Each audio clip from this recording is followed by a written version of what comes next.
Não sei se eu já consegui entrar. Vamos ver.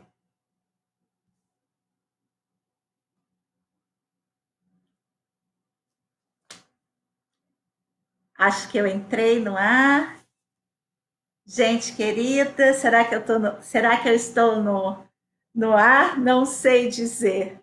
Olha só, tentamos de tudo, Dulcineia e eu, para entrar, mas realmente a conexão aqui é problemática e eu vou ter que me reorganizar. Não sei se eu estou no ar, vou tentar olhar aqui pelo celular para ver se eu estou. Estou no ar. Então, quero pedir desculpas, porque a nossa convidada não vai conseguir estar comigo aqui. Então, vou começar. Gente querida, boa tarde. Hoje é o nosso 11º dia desse percurso Quaresma Detox. A ideia hoje era trazer lá de Portugal Dulcineia Pinto. Conversamos bastante, tentamos bastante, mas não foi possível. Eu nem vou falar dela, vou marcar para um outro dia. Eu acho que eu ainda tenho um outro dia e vou tentar resolver o assunto dessa conexão aqui, que deveria ser boa, mas na verdade não é, né? Então, eu vou tentar, não conseguisse, para vocês verem como é complexo, nem conseguia falar com assistência técnica, eu consegui ainda. Muito bem, então eu queria dizer um pouco do que passou pela minha mente essa manhã, sabe? Eu estava conversando em um grupo que a gente tem no Facebook, no WhatsApp, e lá a gente estava falando justamente da questão do dogmatismo e da paixão. Então, estavam reclamando como é difícil conversar com pessoas que têm o pensamento dogmático. Então, como que a gente sabe que o nosso pensamento é dogmático e como que a gente percebe que isso está nos fazendo mal, né? Então, a primeira coisa que a gente tem que pensar é que se aquilo que a gente acredita é coerente, né? Se for coerente demais, desconfie, porque a vida não é coerente, né? E se aquele autor tá pintando tudo de tal maneira que não deixe nenhuma ponta sobrando, pode ter certeza que ele está imaginando bem, mas que aquele pensamento dele não tem um vínculo muito, digamos assim, sintonizado com a realidade, porque a realidade ela é complexa, a realidade ela é contraditória, a realidade ela é confusa, ela não é lógica, ela não é coerente, né? A vida não tem nada dessas questões aristotélicas, por exemplo, não tem, né?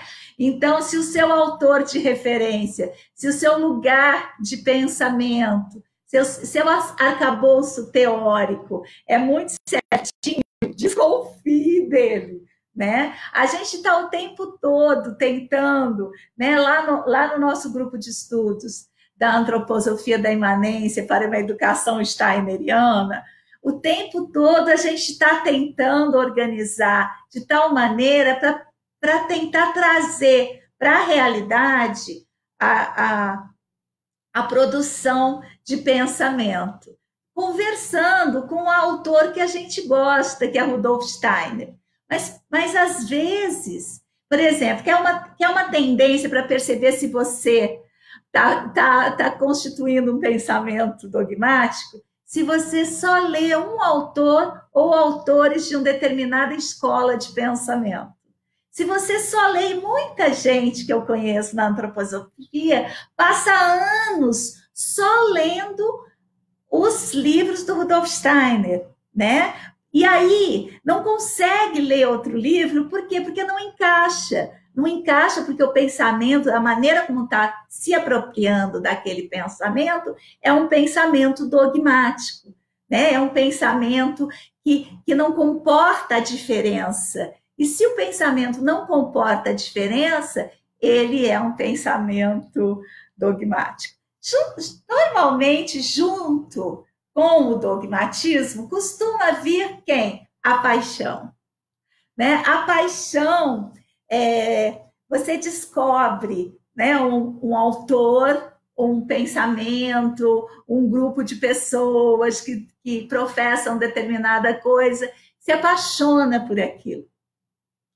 Ao se apaixonar por aquilo, você perde o referencial, né? Você perde a capacidade de criticar e acha ruim quem critica. Então é tão interessante isso, né? Quando a gente começa uma relação com um determinado sistema de pensamento em que a gente está apaixonado, qualquer coisa que venha diz, olha, talvez não seja bem assim.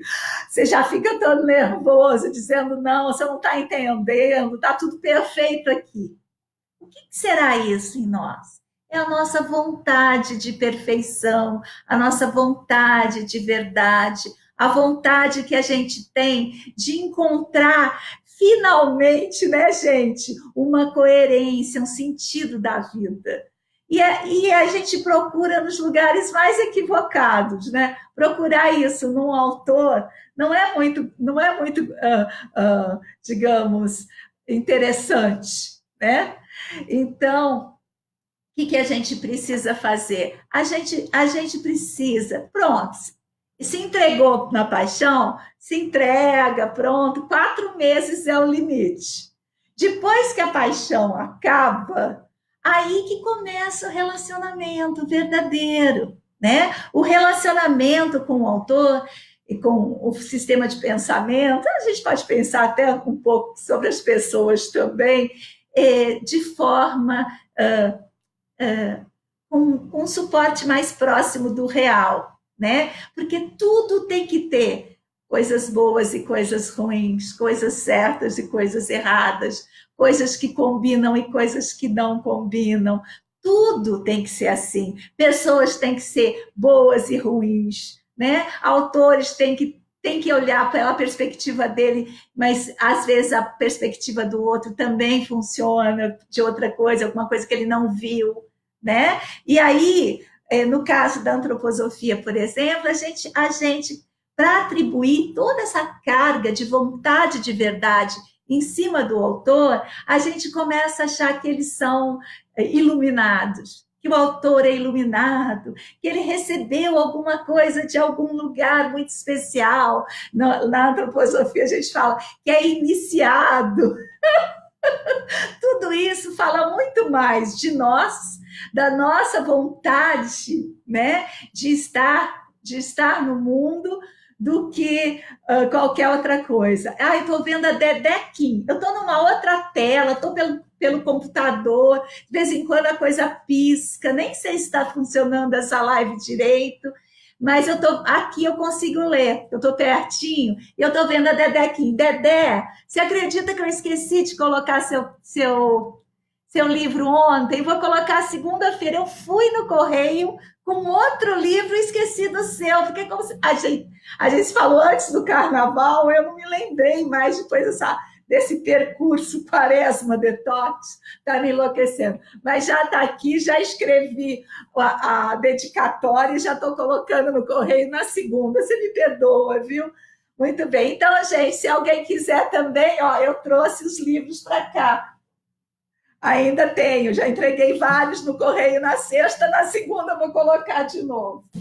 Muito bem, então é isso. Então a gente está sempre nesse lugar, né, nessa vontade de verdade, né? Por que será? Eu fico pensando, por que será que essa vontade é tão grande em nós, né? Às vezes eu penso, porque a gente ainda, em termos de conhecimento, a gente ainda está um pouco assim, numa adolescência, né? A gente ainda não passou para a fase adulta. Porque quando a gente entra na fase adulta do conhecimento, a gente já percebe que não é é bem assim, né? Que aquele autor que você gostava muito, ele tem defeitos, ele tem fragilidades, né? Ele não é nenhum iniciado, nenhum iluminado. Ele pode ser uma pessoa hiper antenada, super legal, que sacou muita coisa, que te diz, né? Que te diz, ai, obrigada, viu, Dedé? A Dedé falou, no momento certo irá chegar. No momento certo. Muito bem. Eu não vou falar mal dos Correios, não. Né? Mesmo com as fragilidades dos Correios, eu ainda prefiro mantê-los nossos do que para uma empresa privada. Né? Muito bem, então vamos em frente. Olha só, aí eu fico pensando nessa vontade de verdade em relação à nossa maturidade intelectual. Por quê? Porque a gente, no conhecimento, já falei disso várias vezes aqui, não foi? No conhecimento antroposófico, a gente tem a alma do intelecto e agora a gente está começando a inaugurar essa alma da consciência. É como se a gente passasse de uma adolescência, de uma meninice, para a fase adulta. É um momento meio difícil, né? Então, a maneira como a gente olhava para os livros, para os autores, para as referências, era aquela coisa assimétrica, né? A gente aqui, crianças e jovens que já sabemos ler, e os autores aqui, nossos ídolos, né? E agora a gente tem que ficar mais horizontal em relação ao nosso conhecimento, a relação com os autores, né? A relação com tudo isso. Por quê? Porque a gente tem que olhar para eles e falar: olha, aqui está tudo certo, isso compõe, né? Com o que está acontecendo, mas isso eu acho que não serve mais para mim, né? Para mim, preciso de outra coisa. Estou no ar, mamãe? Ok. Preciso de outra coisa. A mamãe está chateada porque a internet é dela. Mas é isso mesmo, ela não tem nada a ver com isso, né? Mas é que dá um tensionamento quando a gente tem que entrar no ar e não entra. Vamos ver se eu consigo organizar. Amanhã eu não estou aqui, não. Eu estou numa outra internet que eu nem sei se é boa ou não, lá onde eu vou dar aula. E na segunda-feira eu pretendo estar já com tudo organizado para a gente falar com a Ludmara, a nossa nutricionista, colunista das segundas-feiras. Tomara que a gente consiga. E aí logo eu aviso a Dulcineia quando que a gente vai poder encontrar de novo e trago essa pessoa especial, essa ativista delicada lá de Portugal aqui para estar com a gente nessa conversa. Olha só, falou a Diana. Ai, que legal. Nesse lugar onde eu estou, eu vejo todos os comentários do lado, a minha tela piscando aqui. Muito chato. A Diana fala assim: eu, desde o início, ao ler o Steiner, senti uma serenidade e simplicidade. Chega ao óbvio. Mas a antroposofia, para mim, vem com uma resposta às minhas perguntas e anseios desde sempre. Eu escuto muito isso, Diana, né? De repente aquele autor te trouxe, ele é como se que você tivesse tudo meio fragmentado e aí ele preenche os buraquinhos. Isso é um perigo muito grande. É um perigo muito grande, sabe? Quando um autor preenche, dá aquela sensação de que está tudo no lugar, porque a vida não está toda no lugar, Diana, desculpa. Mas o que a gente tem que fazer? Essa é uma pergunta mesmo, uma coisa que eu me questiono sempre. Como olhar para o conhecimento, né, de um autor como esse, que tem a tendência a deixar tudo no lugar, quando a gente sabe que a vida não é assim, normalmente o que esse autor produz? Esse autor produz uma coerência fora da vida. A coerência acontece no livro. Mas quando você olha para a vida mesmo, aquela coerência, ela não encaixa. Então, qual que é a nossa tendência? A nossa tendência, ao invés de olhar para a vida mesmo, criar um filtro ilusório para conseguir enxergar a vida pelo óculos que aquele autor nos deu, né? Ou aquele sistema de pensamento, ou aquela religião. Vou dar um exemplo.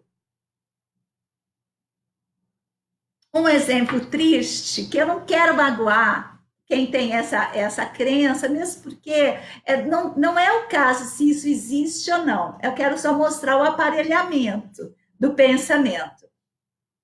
Vamos supor, uma mulher, amanhã a gente está nessa luta pela dignidade da mulher, uma mulher que tem um relacionamento abusivo, né? Há sistemas de pensamento que, para dar conta daquele real, né, que é o relacionamento abusivo, fazem assim: não, ela tem um relacionamento abusivo, ela está sofrendo agora, porque no passado, e às vezes esse passado são encarnações passadas, ela maltratou esse que era seu filho e que agora é seu marido.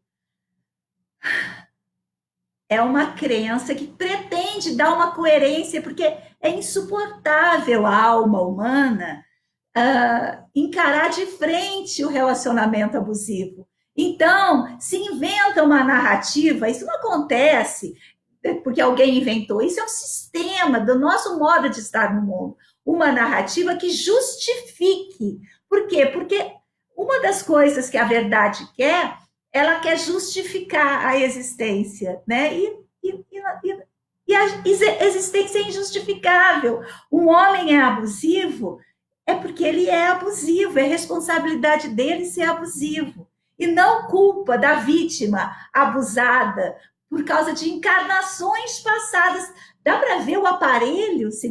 E assim é. Normalmente, quando a gente busca no autor respostas, coerência, verdade, lógica, justificativa para o mundo ser como é, né? Então, eu acho que a gente tem que exercitar um outro lugar de estar no mundo, né? Como que a gente vai estar no mundo diante do conhecimento a partir de um sentimento do adulto que compreende que a vida é complexa, que a vida é contraditória, que a vida ela é incoerente, né? Como que a gente consegue acolher esse destino da nossa época, que é dessa maneira, né? Sem usar de recursos para tentar dizer que é assim mesmo. Porque quase todo pensamento metafísico, o que é o pensamento metafísico nessa perspectiva?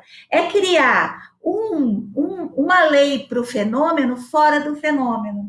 É criar uma justificativa da vida fora da vida e não na vida mesmo.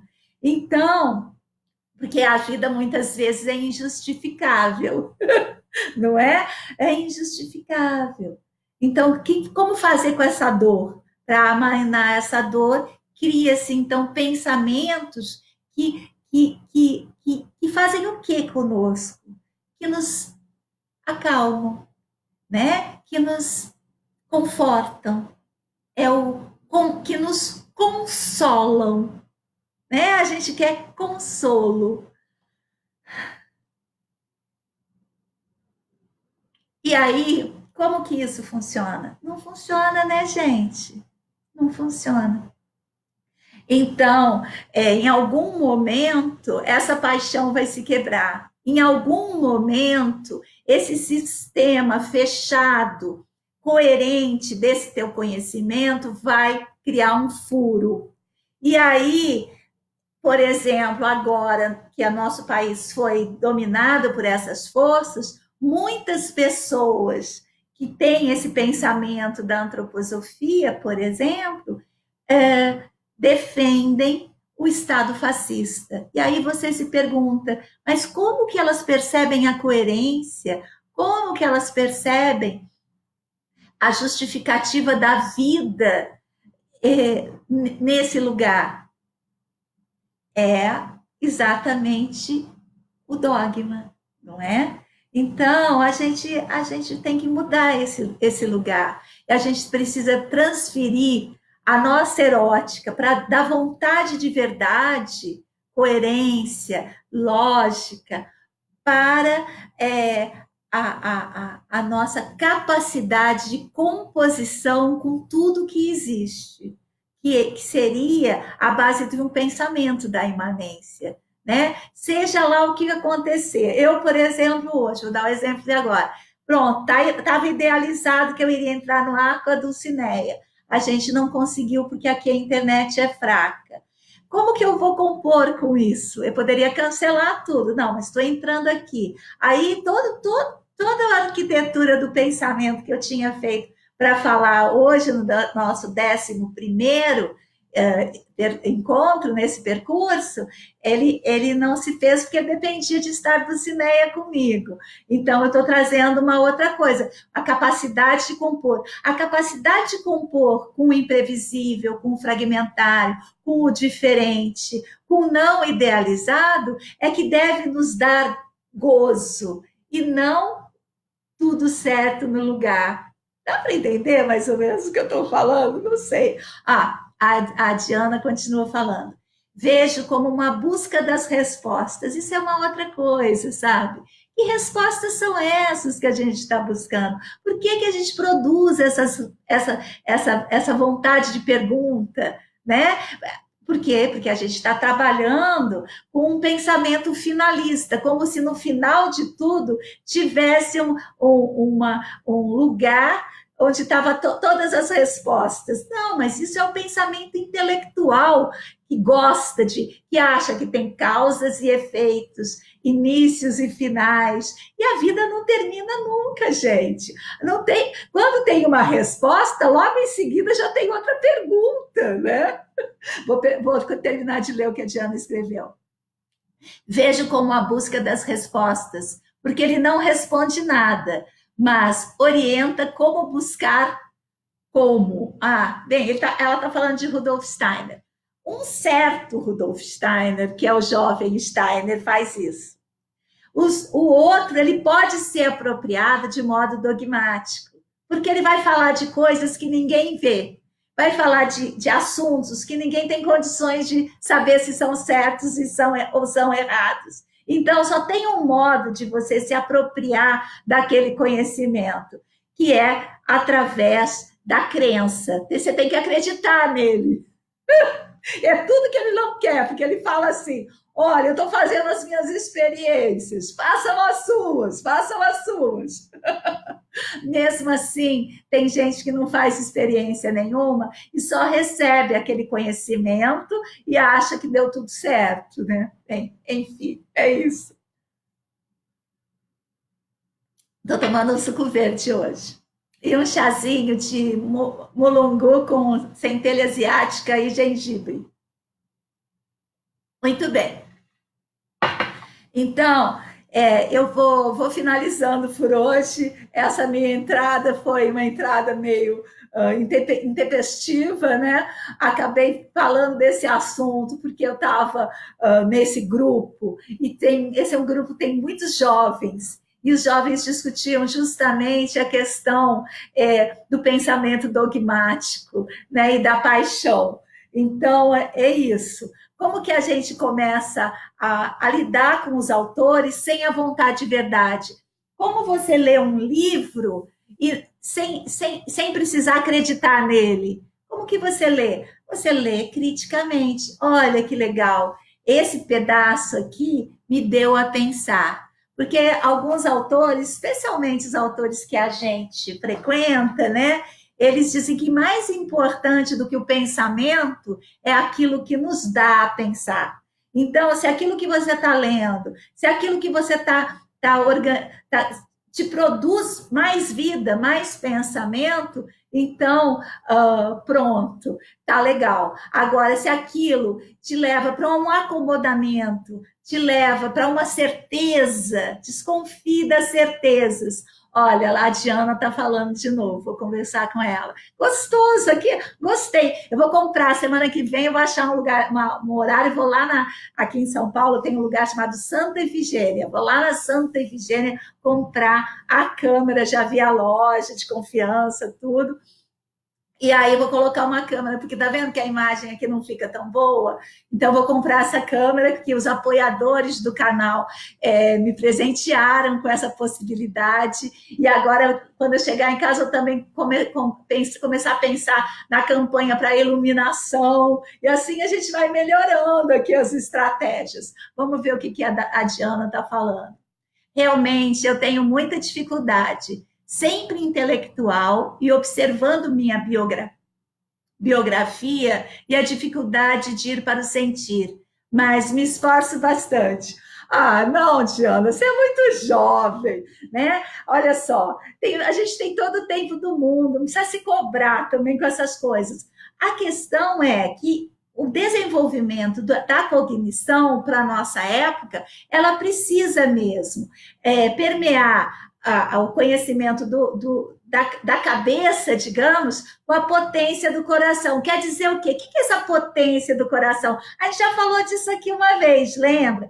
Com essa potência, quando a gente fala assim, a pessoa agiu com o coração. Quando a gente fala isso, é porque a gente está dizendo, ela não foi racional, ela não seguiu as regras como deveriam, ela olhou para a situação daquele momento e decidiu por aquilo que existia e não por um pré-posto. Então, o nosso conhecimento é isso, quando a gente lê um autor, quando a gente entra num sistema de pensamento, a gente tem que trazer esse sistema de pensamento para a imanência e com a nossa capacidade crítica e a nossa capacidade de composição das forças do intelecto com as forças do coração, constituir um pensamento que nos apoie, que nos vivifique e não que nos docilize, né? Porque quando eu penso, ai, não, eu estou sendo abusada, porque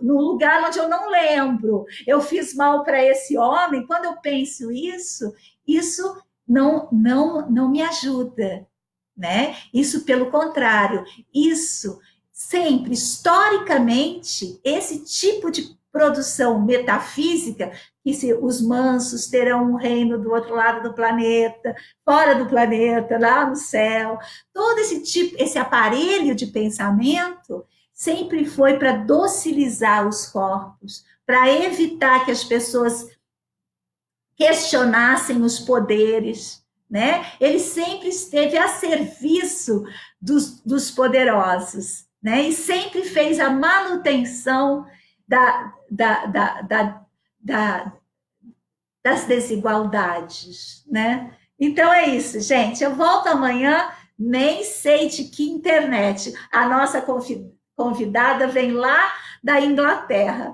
Muito bem, depois eu vou marcar com a Dulcineia e trago ela aqui novamente. Ai, que pena, gente. Um beijo grande.